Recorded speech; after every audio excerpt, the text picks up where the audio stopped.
வணக்கம். என் பெயர் டாக்டர் புருதவன். இன்று இந்த வீடியோவில் யாருக்கு அதிகமாக பக்கவாதம் போன்ற பிரச்சனைகள் ஏற்படுகின்றன என்பதை பற்றி நாம் பேசப் போகிறோம். நீங்கள் 8 அல்லது 9 ஆண்டுகளாக மருத்துவ பயிற்சி செய்து வரும்போது, தினமும் பக்கவாதம் கொண்ட நோயாளிகளை சந்திக்கும் போது, உங்கள் இதழ்கள் உங்களுக்கு நிறைய விஷயங்களை கற்றுக் கொடுக்கிறார்கள். அதில் சில அறிவு, பக்கவாதம் ஏன் வருகிறது, எந்த காரணத்தால் வருகிறது என்பதை குறித்து கிடைக்கிறது. ஆனால் உண்மையில் நடைமுறையில் நாம் பார்க்கும் விஷயம் கொஞ்சம் வேறுபட்டதாக இருக்கும். அப்படி என்றால், இப்போது நாம் தெரிந்து கொள்ள முயற்சிப்போம். எந்த வகை மனிதர்களில் பக்கவாதம் அதிகமாக காணப்படுகிறது, அவர்களுக்கு ஒரு வகையான வலி இருக்கும். முதலில் வெளியிலிருந்து சாப்பிடும் உணவுகளிலிருந்து தொடங்கலாம்.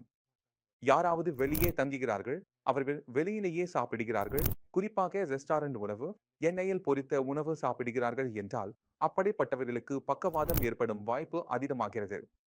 ஏனெனில் அவர்கள் உணவில் இலைகள், பச்சை காய்கறிகள், மஞ்சள் காய்கறிகள் இருக்காது. இதனால் அவர்களுக்கு அடிக்கடி வயிற்று பிரச்சனை இருக்கும், கொழுப்பு அளவு அதிகமாக இருக்கும், சீக்கிரம் நீரிழிவு நோய் வரும். இதனால் பக்கவாதம் ஏற்படும் வாய்ப்பு அதிகரிக்கிறது. ஏனெனில் வெளியே சாப்பிடும் உணவில் உப்பும் அதிகமாக இருக்கும், பெரும்பாலும் பொரித்த உணவாக இருக்கும், அதனால் கொழுப்பு அதிகரிக்கிறது. இதுதான் முதலில் நாம் பார்க்கும் விஷயம். இரண்டாவது, குறைவாக தூங்கும் மக்கள். ஏதாவது காரணத்தால் இரவின் வேலைக்கு போகிறார்கள், பகலில் தூங்க முடியவில்லை, அல்லது இயற்கையாகவே அவர்களுக்கு தூக்கம் குறைவாக இருக்கிறது. இதன் தாக்கம் உங்கள் உடலின் ஒவ்வொரு அமைப்பிலும் ஏற்படும். அது சர்க்கரை இருக்கட்டும், உங்கள் இரத்த அழுத்தம் கட்டுப்படுத்தப்பட தொடங்கும். நீங்கள் உங்கள் உடலை ஓய்வளிக்கவில்லை என்றால் அதுவும் மிகவும் முக்கியமானது. அவர்கள்தான் இறைச்சி மிகவும் பிடிக்கும் மக்கள். ஏனெனில் நோயாளி வந்தால் நீங்கள் பார்ப்பீர்கள், அவர் மிகவும் ஒல்லியாக இருப்பார். நாம் கேட்கிறோம், சிலர் சாப்பிடுவார்கள், சிலர் சாப்பிட மாட்டார்கள், சிலர் ஓடி போய் சாப்பிடுவார்கள். அவர்களிடம் கேட்கிறோம், நீங்கள் ரெட் மீட் சாப்பிடுவீர்களா என்று. அவர்கள் சொல்கிறார்கள், ஆமாம், ரெட் மீட் எனக்கு மிகவும் பிடிக்கும். இப்போது ரெட் மீட் அதிகமாக சாப்பிடும் மக்களில்தான் நமக்கு அதிகமாக பார்க்க முடிகிறது. ஏன் பிலேசிஸ் வைக்க வேண்டும் என்றால், அதில் இயற்கையாகவே கொழுப்பு சதவீதம் அதிகமாக இருக்கும். இரண்டாவது, நாம் ரெட் மீட் அதிகம் சாப்பிடும்போது நம் உடல் முழுவதும் லேசான வீக்கம் ஏற்படுகிறது. அது வெளியில் தோன்றாது, அது தோலில் தெரியாது, அது உட்புற வீக்கம், சுவேலிங். அதனால் உங்கள் பைரலிசிஸ் வருவதற்கான வாய்ப்புகள் அதிகரிக்கின்றன. இதற்காக நான் ஏற்கனவே ஒரு முழு வீடியோ செய்துள்ளேன். ஏன் ரெட் மீட் சாப்பிடுவதால் இப்படிப்பட்ட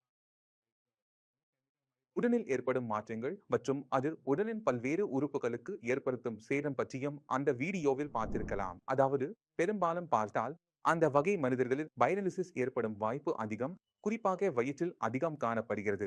அவர்களின் உணவு முறைகள் சரியாக இல்லாதவர்களிடம் இது அதிகம் காணப்படுகிறது.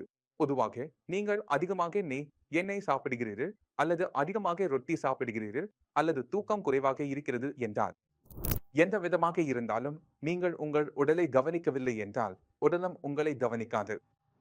உங்களுக்கு PCOD போன்ற பிரச்சனைகள் ஆரம்பமாகும், மேலும் நோய்கள் ஏற்படும் வாய்ப்பு அதிகரிக்கிறது. இதற்கு வயது என்பதே இல்லை. எந்த வயதிலும் இது ஏற்படலாம். அதனால் நீங்கள் உங்கள் வேலையை செய்து கொண்டிருந்தாலும், வேலை ஆரம்பித்தாலும் உங்கள் உடலை கவனிக்க வேண்டும். ஏனெனில் இது ஒரு இயந்திரம், இது உங்களை ஒவ்வொரு வேலைக்கும் தயாராக்குகிறது. ஏதேனும் காரணத்தால் உங்கள் உடலுக்கு சேதம் ஏற்பட்டால், அது உங்கள் பண வருமானம், உங்கள் குடும்பம் எல்லாவற்றிலும் தாக்கம் ஏற்பட ஆரம்பிக்கும். இந்த வீடியோவை பார்க்கும் அனைவரும் புரிந்து கொள்ள வேண்டியது, தங்களை பாதுகாக்க வேண்டும் என்பதே. ஏற்கனவே பழக்கத்திற்கு அடிமையானவர்கள் தங்களை மாற்றிக்கொள்ள வேண்டும். நீங்கள் கடந்த காலத்தில் செய்த ஒவ்வொரு சிறிய தவறும் ஒருமுறை போய் நிச்சயமாக யோசிக்க வேண்டும், அந்த தவறு செய்ததா என்று. ஏனெனில் அந்த தவறை உணர்ந்த நாளில் குறைந்தபட்சம் உங்களுக்காவது மாற்றம் வந்துவிடும். இப்போது உங்கள் நகரத்தில் இருக்கும் இந்த நோயை எப்படி முடிவுக்கு கொண்டு வருவது என்பதை நான் ஏற்கனவே உங்களுக்கு சொல்லியுள்ளேன். எனவே ஒவ்வொரு வீடியோவையும் பாருங்கள், உங்களைப் போல இருக்கும் நோயாளிகளை சந்தியுங்கள், இந்த நோயிலிருந்து மீண்டவர்களை பாருங்கள். அப்போது உங்களுக்கு தெளிவாக தெரியும், எப்படி இந்த பழக்கத்தை வெல்ல வேண்டும் என்று. இந்த வீடியோ உங்களுக்கு ஏதாவது தகவலை கொண்டு வந்திருக்கும் என்று நான் நம்புகிறேன். பிரிவி மைண்டில் சந்தேகம் இருந்தால் வரவேற்கப்படுகிறது.